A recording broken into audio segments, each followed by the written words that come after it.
नमस्कार मित्रांनो, मी स्वाती तोरसेकर एशा पृथ्वीमध्ये तुमचं स्वागत करते.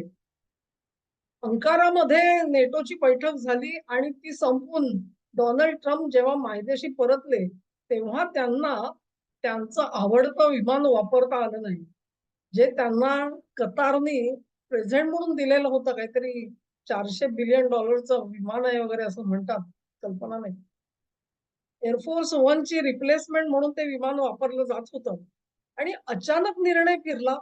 ट्रम्प त्या विमानामध्ये बसलेच नाही. ते विमान कुठेतरी भलतीकडे पाठवलं गेलं आणि आपल्या जुन्या एअरफोर्स वन मधून ट्रम्प यांना मायदेशी परतावं लागलं. त्यांनी एक त्याच्यासाठी ट्विट पण केलं आणि थोडंफार त्याच्यातली जी सनसनाटी आहे ती कमी करण्याचा प्रयत्न केला. पण सनसनाटी तर काही कमी झाली नाही. आता प्रश्न असा आहे, की त्यानंतर बातम्या यायला सुरुवात झाली, की कुठून ना कुठून तरी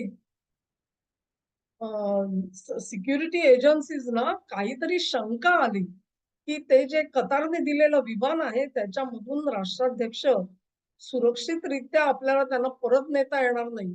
आणि ह्याची जाणीव झाल्यानंतर सुरक्षा यंत्रणांनी सगळ्या मॅटर्स ज्या आहेत आपल्या हातामध्ये घेतल्या आणि परस्पर एअरफोर्स वन वापरण्याचा निर्णय घेतला आणि ट्रम्प यांनी अर्थातच त्यांना सहकार्य केलेलं दिसतंय. यानंतर अमेरिकेमध्ये एक खळबळ उडाली आणि ती खळबळ अशासाठी होती, की नेमक्या या बातम्या दिल्या कुठून? कुठल्या बातम्या? की सिक्युरिटीमध्ये काही भंग झालेला आहे आणि हा भंग झाल्याच्या बातम्या कोण देत होतं? त्याचाही उलगडा झालेला नाही अजून. पण न्यूयॉर्क टाइम्सनी त्या आता 4 ते 5 पत्रकारांना कोर्टामध्ये हजर राहण्यासाठी आदेश मिळालेले आहेत. खूप मोठी बातमी आहे मित्रांनो. न्यूयॉर्क टाइम्सच्या पत्रकारांना कोर्टात हजर राहा म्हणून सांगितलं गेलेलं आहे. कोर्टाने आदेश काढलेला आहे. त्याला अमेरिकेच्या न्यायाच्या भाषेमध्ये सबपीना म्हणतात. आपल्याकडे काय समन्स म्हणत असतील. समन्स आणि वॉरंटमध्ये फरक आहे. तुम्ही जर का समन्सला उत्तर दिलं नाही तर वॉरंट निघतं. सबपीना किती गंभीर असतो मला कल्पना नाही. पण तो आदेश या पत्रकारांना 5 पत्रकारांना मिळालेला आहे. आणि ह्यांनाच का टार्गेट केला गेला हा प्रश्न आहे. तर त्याचं उत्तर असं आहे, की व्हाईट हाऊस मधल्या काही व्यक्तींनी काही महत्त्वाच्या त्रुटी ज्या आहेत, ह्या या पत्रकारांच्या कानी घातल्या. लक्षात घ्या. आणि त्या विमानामध्ये सुरक्षेमध्ये कसे काही कमकुवत दुवे आहेत, हे कळल्यानंतर हे कळलं कुठून? तर इन्फॉर्म सोर्सेस. सोर्सेसचं नाव कधी येत नसतं. आणि मग त्यानंतर कॅश पटेल, एफ-बी-आयचे डायरेक्टर आणि सुजी वाईल्ड या दोघे म्हणजे त्या व्हाईट हाऊस स्टाफच्या हेड आहेत. ह्या दोघांनी एकत्र येऊन इन्व्हेस्टिगेशन केलं असं सांगतात. कॅश पटेल तर वीकेंडसाठी म्हणून शिकागोला निघालेले होते. त्यांना थांबवण्यात आलं आणि त्यांना पुन्हा ऑफिसमध्ये यावं लागलं. पुढचे 7-8 तास जवळ-जवळ त्या ऑफिसमध्ये बसून काम करत होते आणि या प्रकरणाचा छडा लावण्याचा प्रयत्न करत होते. त्याच्यामधून मिळालेली माहिती जी आहे ती अत्यंत धक्कादायक आहे. आणि धक्कादायक माहिती अशी, की हे कोणी जे 4-5 पत्रकार आहेत, त्यांना असं आता सांगितलं गेलेलं आहे, तपास यंत्रणांनी सांगितलंय, तुमचे फोन आमच्याकडे सबमिट करा म्हणून. फोन सबमिट करा याचा अर्थ काय होतो? आपल्याकडे सुद्धा पेगासससाठी आमचे पत्रकार गेलेले होते सुप्रीम कोर्टात. सुप्रीम कोर्टाने सांगितलं, "तुमचे फोन इथे ठेवा, आम्ही तपासणी करतो. पेगासस आहे का त्याच्यावर बघतो आणि पुढे केस चालवतो."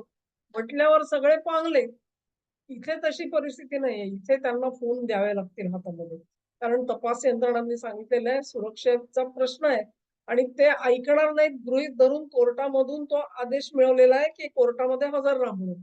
तर असं नेमकं काय झालं या पत्रकारांच्या हातामध्ये, त्यांच्या मोबाईलमध्ये अशा काय गोपनीय गोष्टी मिळाल्या तपास यंत्रणांना, हा प्रश्न आहे. तेव्हा असं सांगितलं जातंय, की ह्या पत्रकारांच्या फोनवरती ऑलरेडी, ऑलरेडी ऑबिच्युअरी तयार होती.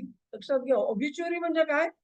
तर एखाद्या नेत्याला देवाज्ञा झाली, तर त्याच्यानंतर लिहिण्याचा जो त्याला मृत्यूलेख म्हणू आपण एक प्रकारे, मृत्यूची बातमी कशी लिहायची, त्याचे नमुने तयार पाठवले गेलेले होते. म्हणजे ट्रम्प त्या कतारच्या विमानात बसणार आणि जो काही अपघात व्हायचा तो होणार, त्याच्यात प्राण जाणार त्यांचे आणि हे प्राण गेल्यानंतर तुम्ही बातमी काय छापा, त्याचा मसुदा सुद्धा तयार होता. बापरे! Can you imagine all these things? म्हणजे हे लोक नुसता कट करून थांबले नाहीत. एअरफोर्स वनच्या ऐवजी कतारच्या विमानात ट्रम्पनी बसावं अशी सगळी तयारी केली गेलेली होती आणि त्याच्यात नेमकं काय त्याचे कंट्रोल्स कोणाकडे आहेत आणि त्याची जी सुरक्षा व्यवस्था आहे त्या विमानाची त्याच्यातल्या कुठल्या त्रुटी वापरून कंट्रोल बाहेर जाऊ शकतो या सगळ्याचा अभ्यास झालेला होता याचा अर्थ. आणि ट्रम्प यांचे जर का प्राण त्याच्यामध्ये गेले असते तर बातमी काय छापायची हे पण तयार होतं. न्यूयॉर्क टाइम्स साठी हे जे सबपीना आलेले आहेत ना, व्हेरी सीरियस आहे ते. आता न्यूयॉर्क टाइम्सनी दुसरा एक अर्ज केलेला आहे डिस्ट्रिक्ट कोर्टात कुठे, की हा सबपीना जो आहे तो क्वॉश करा. या सगळ्या ऑर्डर्स ज्या आहेत त्याला काही मतलब नाही आणि आमच्या पत्रकारांना तिथे यायची तुम्ही सक्ती करू नका म्हणून. परंतु मला वाटत नाही त्याच्यामध्ये त्यांना यश मिळेल. त्या पत्रकारांना कोर्टासमोर उभं राहावं लागेल आणि त्यांचे फोन त्यांना सबमिट करावे लागतील. ते सबमिट केल्यानंतर काय-काय खलबत चाललेली होती, हे नेमके मेसेजेस जे आहेत, हे कुठून कोण कोणाला पाठवत होतं. म्हणजे समजा मी तो पत्रकार आहे, मला एखाद्या सोर्सकडून मेसेज आला, की बाबा ही बातमी तुला उद्या छापायची. मी अर्थातच मला पैसे मिळतात तेव्हा मी ती बातमी छापणारच, बरोबर? पण मला कोणी पाठवलं तो जो अबक आहे, तो महत्वाचा ठरतो. आता अबकाला कुठल्या XYZनी पाठवलं तो महत्वाचा ठरतो. XYZला आणि कोणी RSTनी पाठवलं, तो महत्वाचा ठरतो. ही सगळी चेन उघड होईल. ही सगळी चेन जी आहे तिचा उद्गाता कोण? हा उद्गाता जर का अमेरिकेच्या तपास यंत्रणांपर्यंत पोहोचलं नाव, तर अवस्था काय होईल बघा. यातल्या काही गोष्टी यांचा उलगडा हा पब्लिकली होणार नाही, परंतु अमेरिकन यंत्रणा मात्र सावध होईल. ट्रम्प यांनी हे प्रकरण फारसं वाढवलं नाही. त्यांचा इगो, अहंकार जो आहे तो गुंडाळून ठेवून ते जुन्या विमानात बसले आणि निमूटपणे अमेरिकेत परत आले. हे शहाणपण त्यांना सुचलं ही पण मोठी गोष्ट आहे.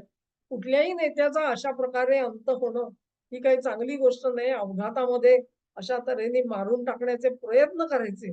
बरं आता काय गंमत आहे ह्याचं बिल व्हेरी इझिली इराणच्या नावाने फाडलं जाऊ शकतं. त्यामुळे जे मूळ कट करणारे लोक आहेत, ते नामानिराळे राहू शकतात.